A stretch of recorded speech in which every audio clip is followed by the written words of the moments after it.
যে কার্নিভাল প্রোগ্রামটা, এটা কোনো প্রোগ্রাম না, এটা একটা সচেতনতামূলক আয়োজন।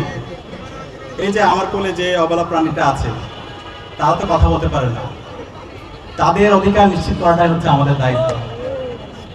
আমরা বাংলাদেশে যদি দেখি, বাংলাদেশে এই ধরনের প্রাতিষ্ঠানিকরণ হয়নি। আমাদের এই অবলা প্রাণীদের অধিকার সুরক্ষা করা, তাদের যত্ন নেওয়া, তাদের দেখাশোনা করা, সেটা আমরা করতে পারি না। তো এবং আমরা যদি ধর্মের দিক দেখি, ধর্মেও আল্লাহ সাল্লাল্লাহু আলাইহি ওয়াসাল্লাম প্রাণীর প্রতি সহানুভূতিশীল হওয়া, প্রাণীকে দেখাশোনা করা, বিশেষ করে বিড়াল। এবং আল্লাহ একটা সাহাবীর নাম ছিল আবু হুরায়রা, যার নাম হচ্ছে বিড়ালের পিতা, যাকে আদর করে আল্লাহ ইসলাম এই উক্তি দিয়েছিল। তো এই যে প্রাণীর প্রতি সহানুভূতিশীল হওয়া, দেখাশোনা করা, এটা আল্লাহ ইসলামের একটা সুন্নাত। তো ধর্মীয় দিক যদি দেখি এবং একই সাথে একজন মানুষ হিসেবে এটা আমাদের দায়িত্ব। তো জীব বৈচিত্র্য যদি রক্ষা করতে চাই, এই জায়গায়ও আমাদের প্রাণীর প্রতি সহানুভূতিশীল হওয়া, প্রাণ ও বৈচিত্র্য রক্ষা করে, সেটা আমাদের দায়িত্ব। তো সেটাকে একটা প্রাতিষ্ঠানিক রূপ দেওয়ার জন্য আজকে ঢাকা বিশ্ববিদ্যালয় কেন্দ্রীয় ছাত্র সংসদ এবং ডিও কেয়ারের উদ্যোগে আমরা এই প্যাট কার্নিভালের আয়োজন করেছি।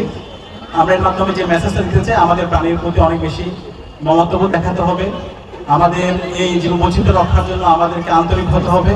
এবং আমাদের এই যে ক্যাম্পাস, এই ক্যাম্পাসে আমাদের এখানে যে মানুষ আছে তাদের জন্য যেমন নিরাপদ করে তুলতে হবে, এখানকার যে পোষা প্রাণীগুলো আছে, এখানকার যে প্রাণীগুলো আছে, তাদেরকেও আমাদেরকে প্রটেক্ট করতে হবে, সেটা আমাদের দায়িত্ব। তো সেই দায়িত্বের জায়গা থেকে আমরা চেষ্টা করছি সেই বার্তাগুলো দেওয়ার জন্য। আজকে এখানে আমাদেরকে সার্বিকভাবে সহায়তা করেছে প্রাণী এবং মৎস্য মন্ত্রণালয় থেকে, সার্বিকভাবে সহযোগিতা করেছে, আমরা তাদেরকে ধন্যবাদ জানাচ্ছি। একই সাথে আমরা এখানে এই অবলা প্রাণীদের জন্য আমরা তাদের যে হচ্ছে ফিড, সেটা আমরা ডিস্ট্রিবিউট করার চেষ্টা করেছি। আমরা এখানে বিভিন্ন ধরনের উপহার রাখার চেষ্টা করেছি। একই সাথে ডাক্তাররা এসেছে এই অবলা প্রাণীগুলোর তাদের ট্রিটমেন্ট এবং ভ্যাকসিনেটেড করা, এই সামগ্রিক বিষয়গুলো আমরা দেখার চেষ্টা করেছি। তো আমরা এটা শুধুমাত্র একদিনের জন্য না, আমরা এটাকে একটা প্রাতিষ্ঠানিক রূপ দিয়েছি।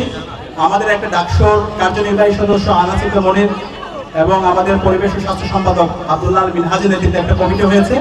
এটা আমরা যতদিন এই ঢাকা বিশ্ববিদ্যালয়ে থাকবে, যতদিন আমরা থাকবো এবং পরবর্তী যারা থাকবে, তারাও যেন এই ধারা অব্যাহত রাখে, সেজন্য আমাদের এই কার্যক্রম সবসময় চলমান থাকবে। তো সে জায়গায় আমরা আশা করবো আমরা সবাই আমাদের জায়গা থেকে এই জীবের প্রতি, এই প্রাণীর প্রতি, এই অবলা প্রাণীদের প্রতি আমাদের যে মমত্ববোধ, সেই মমত্ববোধকে আমরা একসাথে মিলে আমরা আমাদের কাজ করব এবং সারা দেশব্যাপী এই বার্তা আমরা ছড়িয়ে দেবো। তো আজকের এই আয়োজনের জন্য আমি আবারও আপনারা যারা এসেছেন সবাইকে ধন্যবাদ জানাচ্ছি, প্রাণী এবং মৎস্য মন্ত্রণালয়কে ধন্যবাদ জানাচ্ছি, একই সাথে ডাকসু এবং কেয়ারডিওকে ধন্যবাদ জানিয়ে আমি আমার কথা শেষ করছি। আসসালামু আলাইকুম।